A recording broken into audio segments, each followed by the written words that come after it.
rapat Forkopimda terbatas ini adalah mempertegas lagi kalau kemarin kan tanggal 28 April kita evaluasi pelaksanaan PSBB, ya kan? Kemudian hari ini kita melakukan rapat Forkopimda khusus juga menindaklanjuti evaluasi. Tapi ini lebih spesifik. Dan apa saja kita bahas tadi? Bagaimana caranya kita untuk memutus mata rantai ini? Kan tadi sebenarnya begini. Selama kita melakukan PSBB, baik PSBB yang kita lakukan dengan kebijakan pemerintah kota mulai tanggal 23 Maret sampai dengan tanggal 16 April, kita sebenarnya kan sudah melaksanakan PSBB dengan dasar hukumnya surat edaran wali kota. Sesungguhnya kita sudah melaksanakan aktivitas masyarakat kita dengan PSBB, dan sekali lagi kita terima kasih kepada masyarakat, sekalipun kita waktu itu belum mendapat izin dan belum mengajukan izin, karena pada saat kita menaikkan status siaga darurat COVID ke tanggap darurat COVID, itu waktu itu kan PP 21 belum ada, ya kan, tentang pengaturan. Nah, kemudian tanggal 23 Maret setelah kita menetapkan status tanggal 21, tanggal 23 kita rapat Forkopimda diperluas dengan MUI dan juga organisasi keagamaan, termasuk FKUB, di kalangan Kristen, Katolik, juga Hindu Buddha, kemudian IKMI, MDI. Nah, intinya waktu itu lahirlah pedoman dalam melaksanakan pemutusan mata rantai penyebaran COVID ini dengan surat edaran wali kota. Dan ternyata surat edaran wali kota dengan 13 poin ini, poin-poin yang kita dapatkan dalam surat edaran tadi, alhamdulillah sama dengan yang diatur di dalam PP 21. Tentu PP 21 lebih luas lagi, lebih tegas lagi.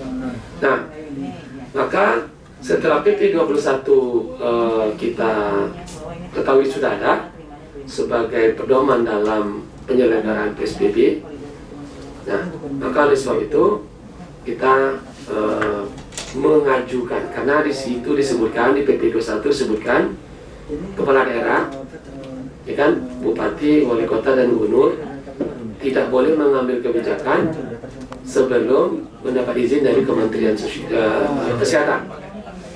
Maka artinya yang kita sudah lakukan tanggal 23 sampai PP itu keluar, kita telah mengambil kebijakan ya di luar apa yang diatur tadi. Maka agar kita lebih legal dalam melaksanakan pemutusan mata rantai COVID tadi, maka tanggal 10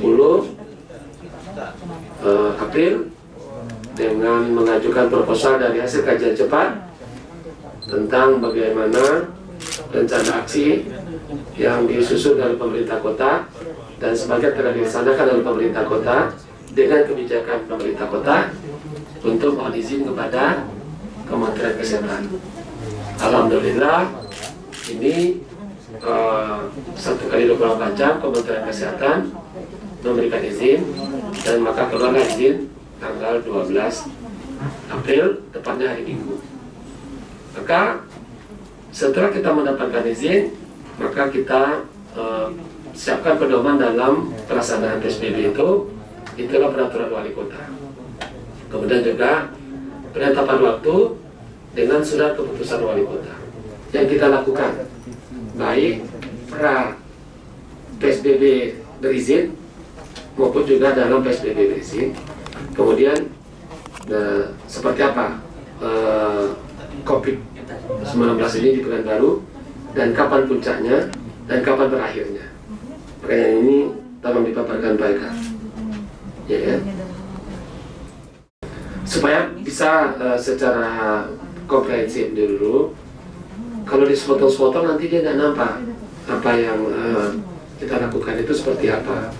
Terus dinamika yang terjadi di lapangan nanti itu juga kita nggak bisa paham kenapa itu terjadi. Saya ingin menjelaskan kesempatan ini lebih awal sebelum saya paparkan di sana.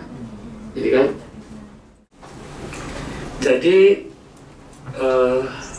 Presiden mengatakan agar kita bangsa Indonesia, karena juga tradisi kita ini hampir-hampir sama dengan apa yang disampaikan oleh BIN, Badan Intelijen Nasional Negara, dan juga suatu penelitian internasional hampir sama, ya. Bulannya beda tanggalnya saja. Kalau tidak salah yang di Singapura tadi 6 ya, 6 Juni. Kalau BIN mengatakannya bulan, bahwa kita akan berakhir itu di akhir Juni. Kemudian di bulan Juli kita akan mengalami kehidupan normal sebelum Covid ada. Nah, Presiden menegaskan perkiraan ini baik yang disampaikan oleh internasional untuk Indonesia maupun juga BIN untuk Indonesia ataupun Pekanbaru yang kita sudah lakukan ini, ya kan, data statistik ini menunjukkan perkiraannya pertengahan Juni, ya kan, ini hampir sama pertengahan Juni. Tapi ada catatannya, kata Bapak Presiden, bila mana kita mampu melaksanakan PSBB secara ketat dan disiplin, maka waktu ini nanti akan bisa terrealisasi. Tetapi bila kita lalai, daerah-daerah tidak peduli, sehingga PSBB tidak dapat dilakukan secara disiplin dan baik, dan perkiraan waktunya akan buyar. Kata Presiden lagi, berapa jumlah terpapar di Indonesia bila mana kondisi seperti yang perkiraan itu, dengan PSBB yang dilaksanakan secara ketat, maka akan ada 32.000 lebih yang akan terpapar. Tetapi bila mana PSBB tidak dilakukan secara baik, maka angka itu tidak akan berlaku. Artinya yang terdedah, yang terpapar itu nanti akan jauh lebih besar, ya kan? Kemudian juga, nah, waktunya juga tadi tidak bisa diprediksi. Jadi sekali lagi, kata beliau, kita harus tegas dan disiplin untuk ber-PSBB. Kemudian bagaimana caranya agar kita bisa memberangi secara cepat dan memutus mata rantai? Kata beliau, tos Covid, ya kan? Temukan, obati, sembuhkan. Sehingga terakhir, bagaimana cara kita menemukan? Maka ada 2 cara. Pertama, dari DPD. Dan bukan dari OPD apa ini? ODP, ya kan? Dari PDP bukan pasien dalam pengawasan. Ini segera dilakukan swab, sehingga kita tahu pasti yang sedang dirawat ini positif apa negatif. Nah, alhamdulillah kita hari ini, tadi laporan Pak Amin, sekarang di masjid di Kota Pekanbaru kita punya PDP ini 118 orang. 118 orang, dan semua itu sudah di swab. Ini ya, anunya nanti.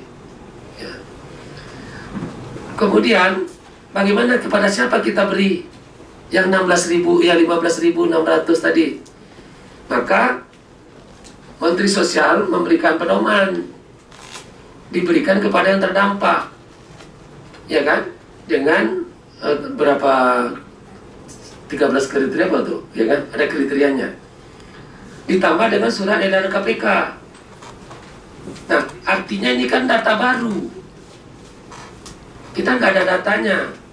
Maka ini kita minta data ini kepada Pak RW, Pak RT, Pak RW, ya kan? Kemudian data itu kita minta dengan pedoman ke sini, maka datanglah datanya ke kita yang kita kumpulkan sebanyak 132.275 KK. Ini kalau kita bagi dengan jumlah KK di Kota Pekanbaru, maka ini sama dengan 40%. Nah, inilah usulan dari Pak RT, Pak RW. Dan juga menurut saya pasti tidak mengacu kepada ini, kepada surat ini. Apakah ini wajar untuk, ya kan, yang terdampak itu sebanyak itu, ya kan, 40% dari masyarakat Pekanbaru ini sendiri. Nah, karena kita kemarin tadi punya 15.000 tadi, maka kita usahakan sebelum ini selesai kita validasi sesuai dengan aturan ini, maka kita bagi dulu yang 15.000. Dan sekali lagi saya juga sampaikan, ini benar-benar uang dari pemerintah kota. Kan ada juga kemarin pemerintah kota tidak punya uang, menunggu uang dari Jakarta dulu mau PSBB, enggak, ya kan? Dan keterlambatan kita untuk mencairkan juga termasuk bapak-bapak polisi dan yang sudah di lapangan, kita masih belum bisa, karena pergeseran anggaran administrasinya juga bukan mudah. Tidak bisa silsalabil, tidak bisa, karena itu nanti akan kita pertanggungjawabkan. Jadi proses pergeseran anggaran ini juga makan waktu. Alhamdulillah ini sudah bisa mulai cair, ya kan? Terus kira-kira sekali lagi jumlahnya nanti kapan, berapa, itu nanti kita tunggu validasi bersama Kadis Sosial nanti dengan Pak Ingot dan juga dengan Lurah, Camat, dan Pak RT, Pak RW itu sendiri. Intinya Pak, satu, ya, dari keseluruhan ini PSBB diperpanjang tidak, atau akan ada pengumuman resmi kami tunggu berarti besok lagi, jadi kami tidak akan laporkan hari ini, gimana? Atau ada waktu. Jadi gini, sekali lagi sesuai dengan paparan saya di tanggal 11 ya, April yang lalu, sebelum kita mendapat izin. Artinya kita memaparkan usulan PSBB kita ke Menteri Sosial kepada Pak Gubernur.